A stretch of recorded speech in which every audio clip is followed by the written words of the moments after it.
Welcome to the Sound Doctrine telecast. ஆரோக்கிய உபதேச ஒளிபரப்புக்கு உங்களை அன்புடன் வரவேற்கிறோம். Praise God for all the corrective teaching we received through this series of talks. இந்த தொடர் செய்திகள் வழியாக நாம் பெற்று வந்து கொண்டிருக்கிற திருத்துதல் உபதேசங்களுக்காக தேவனை நான் ஸ்தோத்திரிக்கிறேன். The subject that we are studying during the last 3 weeks has been death. கடந்த 3 வாரங்களாக நாம் பார்த்து வருகிற தலைப்பு மரணம்.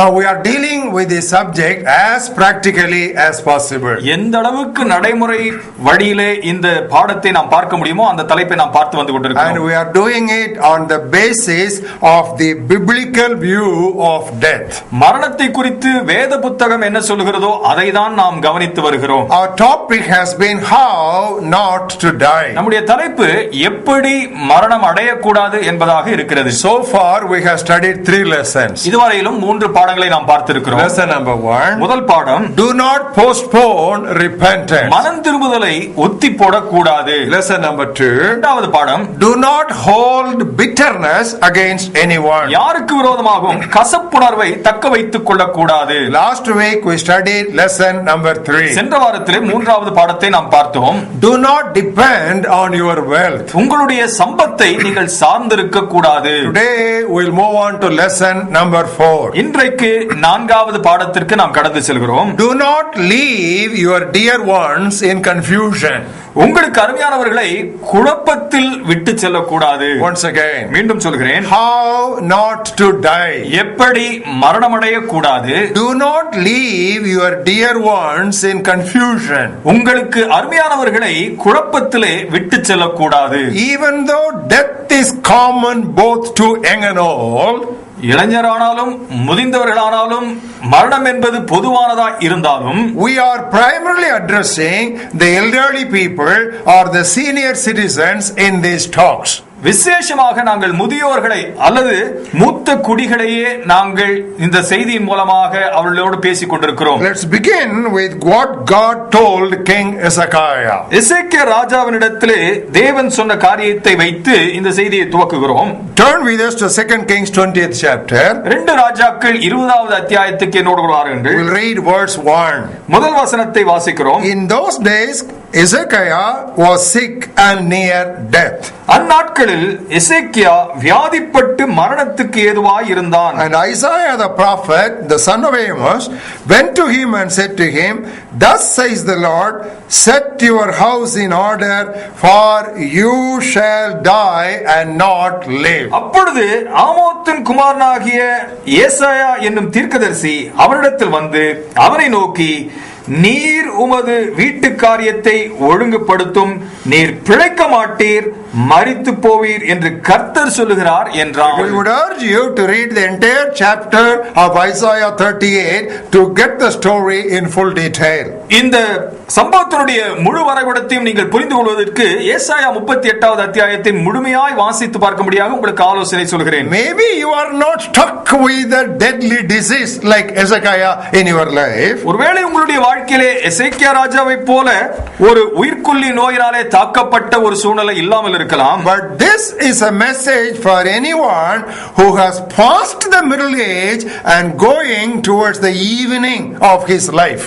தன்னுடைய நடுவடை வயதை கடந்து தன்னுடைய வாழ்க்கையின் மாலை பொழுதிற்கு வந்திருக்கிற எவருக்குமே இந்த செய்தி தகும். We will try to give you some practical guidelines as to how you can set your house in order.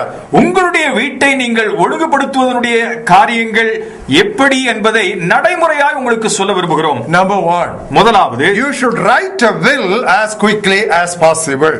ஒரு உயில் அல்லது மரண சாதனம் என்று சொல்வார்கள். இதை எவ்வளவு சீக்கிரம் எழுத முடியுமோ எழுதி வைக்க வேண்டும். Now making a will does not mean lack of faith. இப்படியாக ஒரு உயிலை எழுதி வைப்பது என்பது விசுவாச குறையே கிடையாது. Now actually the Bible uses this aspect of writing a will in a very good sense. வேத புத்தகம் இந்த உயிலை எழுதுகிற ஒரு நல்ல பொருளில் சொல்லுகிறதை நாம் கவனிக்கிறோம். Turn with us to book of Hebrews 9th chapter. எபிரேயர் 9வது அத்தியாயத்துக்கு என்னோடு கூட வாருங்கள். Read verses 16 and 17. 16-17 வசனங்களை வாசிக்கிறேன். Where there is a testament or a will, there must also of necessity be the death of the testator. ஏனென்றால் எங்கே மரண சாதனம் உயில் உண்டோ அங்கே அந்த சாதனத்தை எழுதினவனுடைய மரணமும் உண்டாக வேண்டும். And the testament is in force after men are dead, since it has no power at all while the testator lives. எப்படி எனில் மரணம் உண்டான பின்பே மரண சாதனம் உறுதிப்படும், அதை எழுதினவன் உயிரோடு இருக்கையில் அதற்கு பலனில்லையே. So Bible indirectly it endorses this practice of writing a will. ஆகவே மறைமுகமாக வேத புத்தகம் நமக்கு இந்த உயில் எழுதுகிற காரியமானது சரியானதுதான் என்பதை தெளிவாக சொல்கிறது. We look at some examples of people how they made beautiful and ample provisions for their family people. தங்களுடைய குடும்ப மக்களுக்கு எவ்விதமாக சௌகரியத்தை ஏற்படுத்தினார்கள் என்று அநேக தேவ மனிதர்களை குறித்து நாம் பார்க்கவிருக்கிறோம். We'll begin with Joseph. முதலாவது யோசேப்பை சொல்லி நாங்கள் ஆரம்பிக்கிறோம். He made provisions for all the members of his father's family. தன்னுடைய தகப்பனாருடைய குடும்ப அனைவருக்கும் சௌகரியமான காரியங்களை அமைத்து கொடுத்தான். Now first of all we see that coming out from the very mouth of Pharaoh. இங்கே பார்வோனுடைய வாயிலிருந்து இந்த காரியம் வருகிறதை பார்க்கிறோம். Book of Genesis 47th chapter. ஆதியாகமம் 47வது அத்தியாயம். We'll read verses 5 and 6. 5-6 வசனங்களை வாசிக்கிறோம். Then Pharaoh spoke to Joseph saying, your father and your brothers have come to you. அப்பொழுது பார்வோன் யோசேப்பை நோக்கி, உன் தகப்பனும் உன் சகோதரரும் உன்னிடத்தில் வந்திருக்கிறார்களே. The land of Egypt is before you. எகிப்து தேசம் உனக்கு முன்பாக இருக்கிறது. Have your father and brothers dwell in the best of the land. தேசத்தில் உள்ள நல்ல இடத்திலே உன் தகப்பனையும் உன் சகோதரரையும் குடி இருக்கும்படி செய். And he says, if you know any competent men among them, then make them chief herdsmen over my livestock. அவர்கள் கோசேன் நாட்டிலே குடியிருக்கலாம், அவர்களுக்குள்ளே திறமையுள்ளவர்கள் உண்டென்று உனக்கு தெரிந்ததுண்டானால் அவர்களை நாடு மாடுகளை விசாரிக்கிறதற்கு தலைவராக வைக்கலாம் என்றான். And that's what exactly Joseph also told his father and his brothers. அதே காரியத்தை தான் யோசேப்பும் தன்னுடைய தகப்பனிடத்திலும் சகோதரரிடத்திலும் சொல்கிறதை பார்க்கிறோம். Turn with us to book of Genesis again 50th chapter. அதே ஆதியாகம புத்தகம் 50வது அத்தியாயத்துக்கு வாருங்கள். We'll read from verse 19. 19வது வசனத்திலிருந்து படிக்கிறேன். Joseph said to them, don't be afraid. Am I in the place of God? யோசேப்பு அவர்களை நோக்கி, பயப்படாதிருங்கள், நான் தேவனா? Now as for you, you meant evil against me. நீங்கள் எனக்கு தீமை செய்ய நினைத்தீர்கள். But God meant it for good in order to bring it about as it is this day, to save many people alive. தேவனோ இப்பொழுது நடந்து வருகிறபடியே வெகு ஜனங்களை உயிரோடு காக்குவதற்கு அதை நன்மையாக முடிய பண்ணினார். Now therefore do not be afraid. ஆதலால் பயப்படாதிருங்கள்.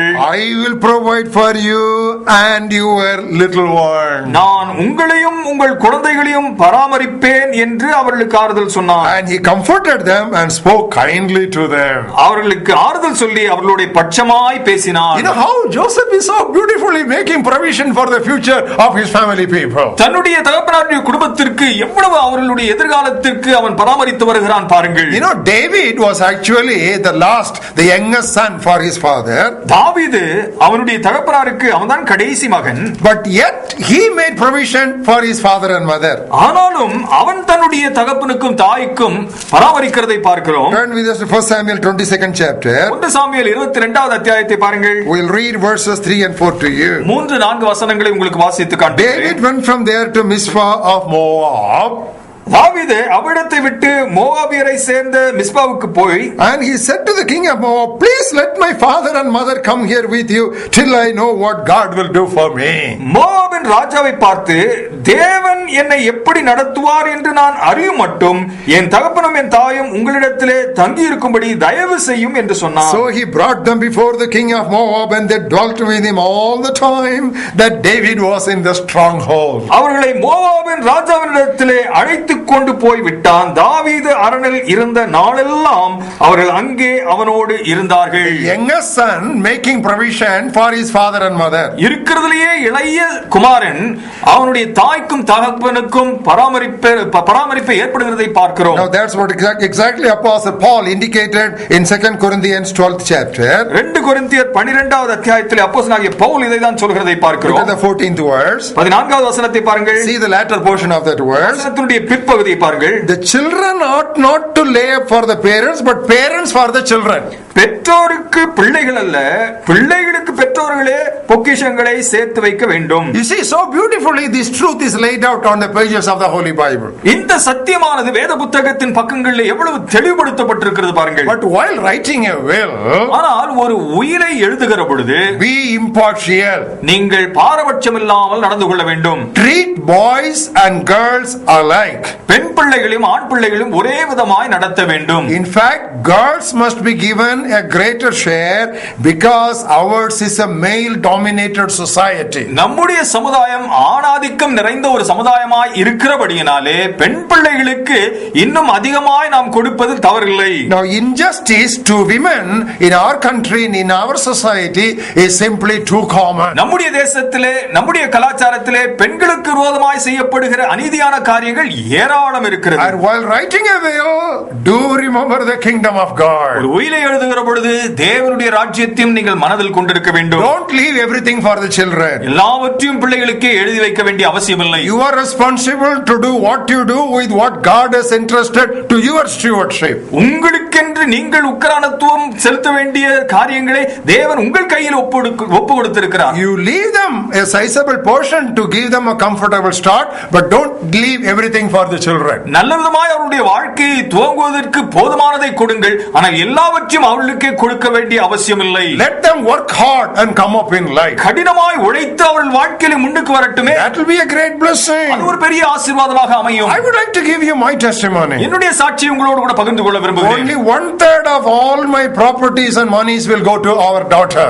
எனக்கு இருக்கக்கூடிய சொத்துக்கள் எல்லாவற்றிலும் 1/3 மட்டுமே தான் என்னுடைய மகளுக்கு செல்லும். The other 2/3 already willed for poor people and God's kingdom. அடுத்ததாக இருக்கக்கூடிய 2/3 ஏழைகளுக்கும் கர்த்தருடைய ஊழியத்திற்குமாக கொடுக்கப்பட்டிருக்கிறது. What can be spent today for God and His kingdom, let it not be kept to be fall into the hands of the Antichrist.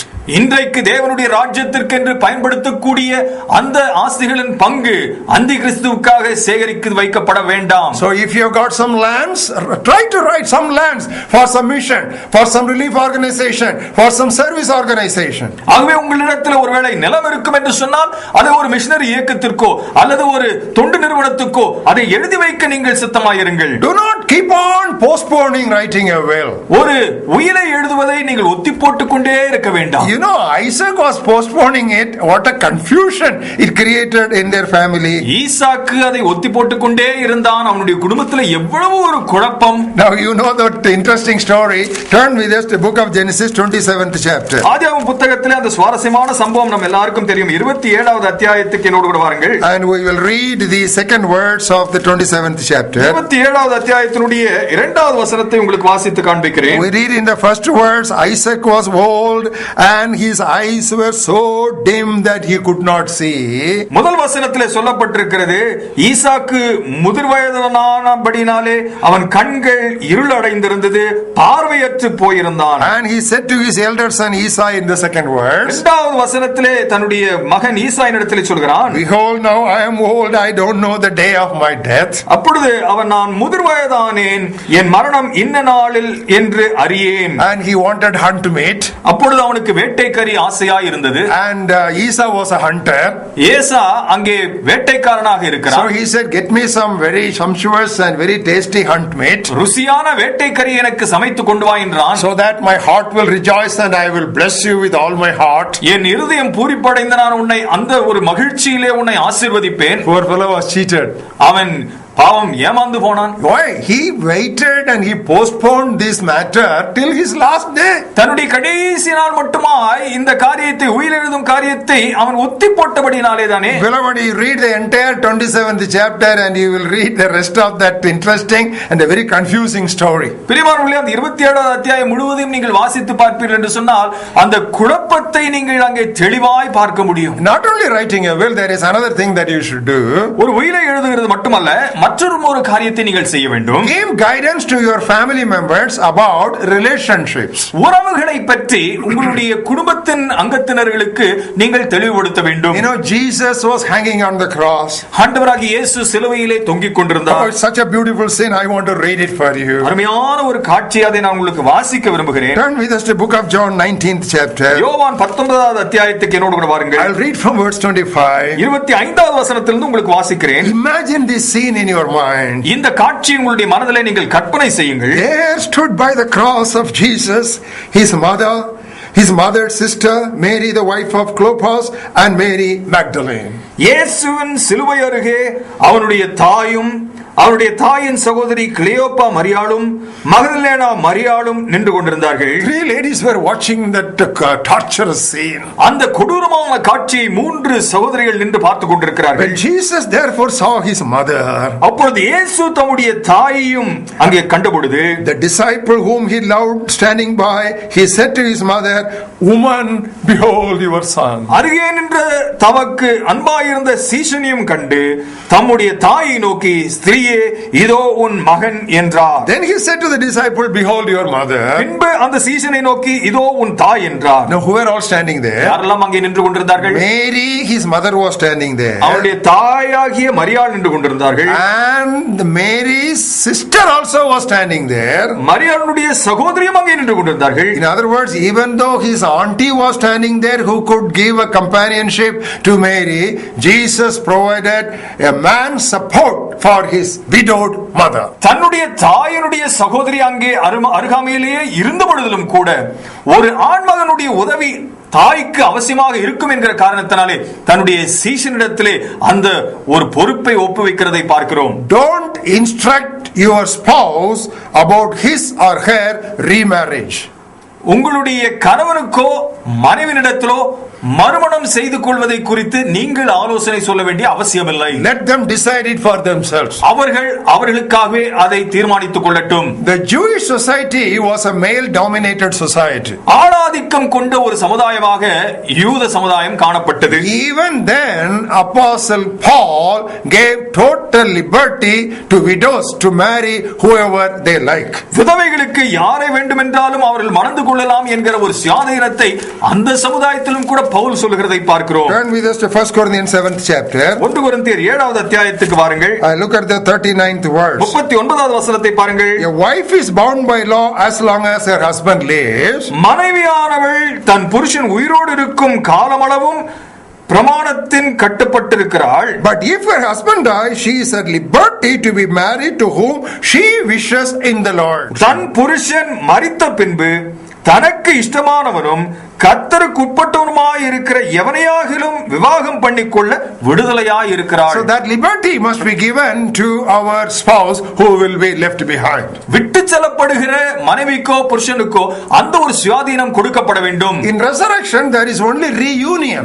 நாம் உயிர்த்தெழுகிற பொழுது மீண்டும் ஒருவரை ஒருவர் சந்திப்போம். Now we shall be like angels. நாம் தேவ தூதர்களைப் போல இருப்போம். We shall not be like marriage partners. நாம் திருமணமான தம்பதிகளைப் போல ஒருபோதும் இருக்க போவதில்லை. You know, when the Pharisees asked Jesus Christ, there was a woman who married 7 brothers and died, whose wife she shall be. What was Jesus' answer? ஒரு ஸ்திரீ 7 சகோதரர்களை ஒன்றன் பின் ஒன்றாக திருமணம் செய்து கொண்டால் உயிர்த்தெழுதலில் எப்படி இருப்பாள் என்று சொல்லி பரிசேயர்கள் இயேசுவிடத்தில் வந்து கேட்டார்கள். என்ன சொன்னார்?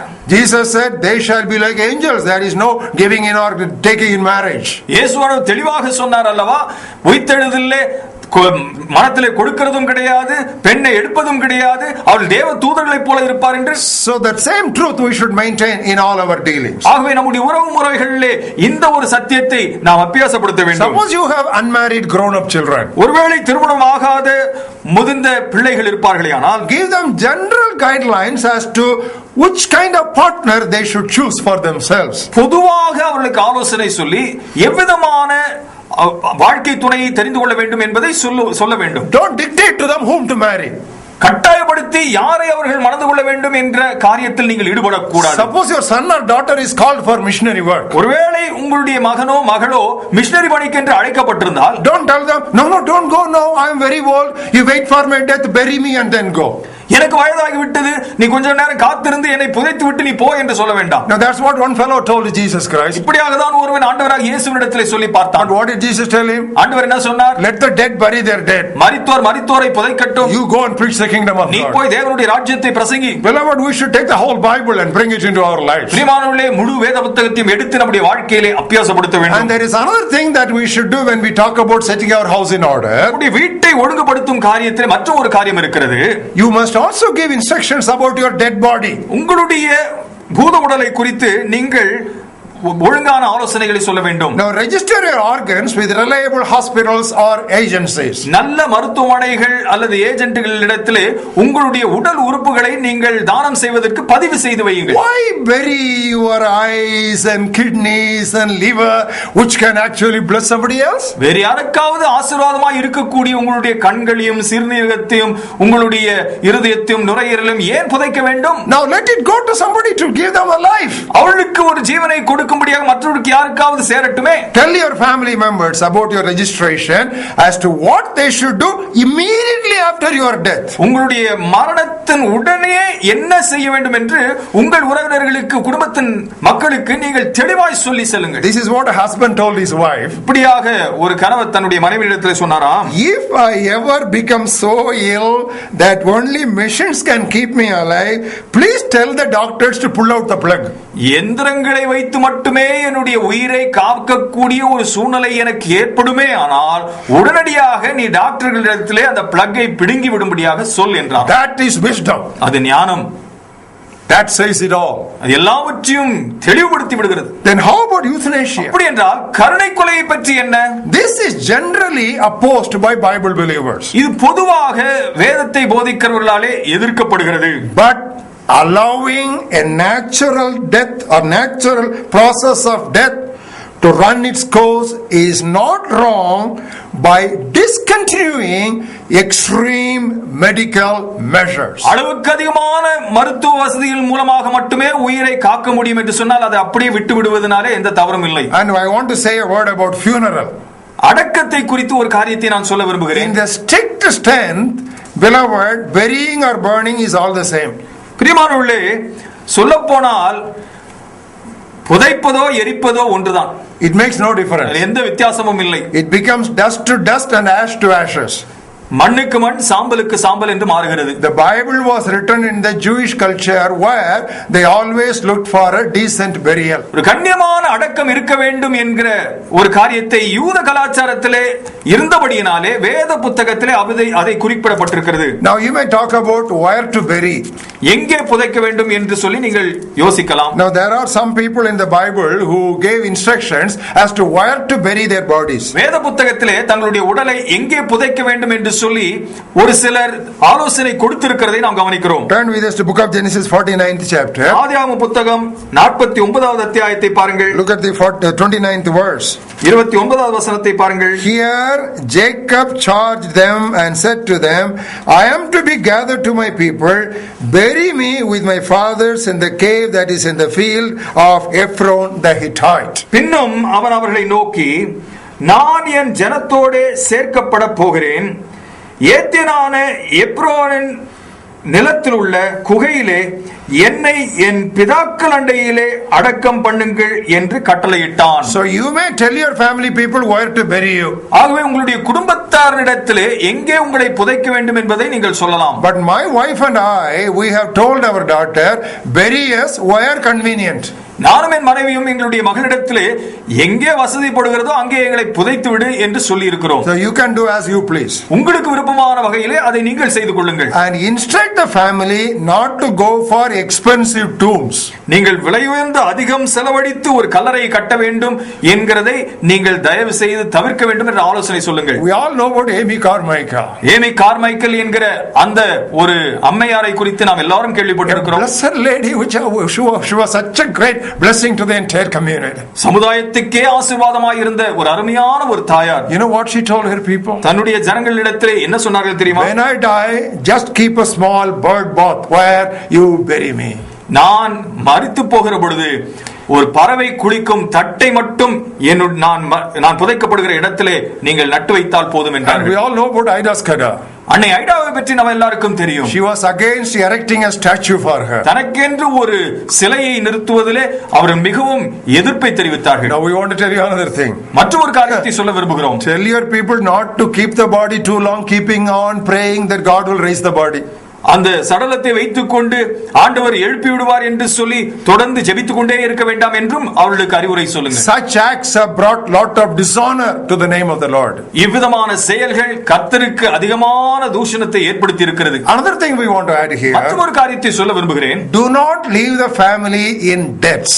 நீங்கள் உங்கள் குடும்பத்தை கடன்களிலே ஆழ்த்தி விட்டு செல்ல வேண்டாம். Do all that is possible to clear the debts before your death. நீங்கள் மரணம் அடைவதற்கு முன்பாக எந்த அளவுக்கு முடியுமோ உங்கள் கடன்களை எல்லாம் தீர்த்து விட முயற்சி செய்யுங்கள். Don't keep on quoting, see, prophet Elisha performed a miracle for that widow of the prophet who was in great debts. அந்த தீர்க்கதரிசன குமாரனுடைய ஒருவருடைய மனைவி அதிகமான கடன்களில் இருந்தபடினாலே அவளுடைய கடனை தீர்ப்பதற்கு எலிசா தீர்க்கதரிசி ஒரு அற்புதத்தை செய்தான் என்கிறதெல்லாம் நீங்கள் மேற்கோள் காட்ட வேண்டாம். God does not always perform such miracles. அவ்விதமான அற்புதங்களை எப்பொழுதுமே ஆண்டவர் செய்து கொண்டிருக்க போகிறார். We should be sensible and we should be practical. நாம் புத்தி உள்ளவர்களாக இருக்க வேண்டும், நடைமுறையாய் நடந்து கொள்ள வேண்டும். How not to die? எப்படி மரணம் அடைய கூடாது? Do not leave your dear ones in confusion. உங்களுக்கு அருமையானவர்களை குழப்பத்திலே விட்டு செல்லக்கூடாது. Shall we pray? ஜெபிப்போமா? Gracious heavenly Father, கிருபையுள்ள பரலோக தகப்பனே, we thank you for these forthright lessons which come out so clearly from your word. வார்த்தையிலிருந்து தெளிவாய் வந்து கொண்டிருக்கிற இந்த அருமையான செய்திகளுக்காக உமக்கு நன்றி. Thank you Lord for enabling us to dwell on this very important subject. இந்த மிக முக்கியமான செய்தியிலே நாங்கள் இவ்வளவு நேரம் செலவழிக்க நீர் கிருபை தந்தீரே உமக்கு நன்றி. Thank you for all the exhortations that have come to us. எங்களுக்கு வந்திருக்கிற இத்தனை ஆலோசனைகளுக்கும் உமக்கு நன்றி.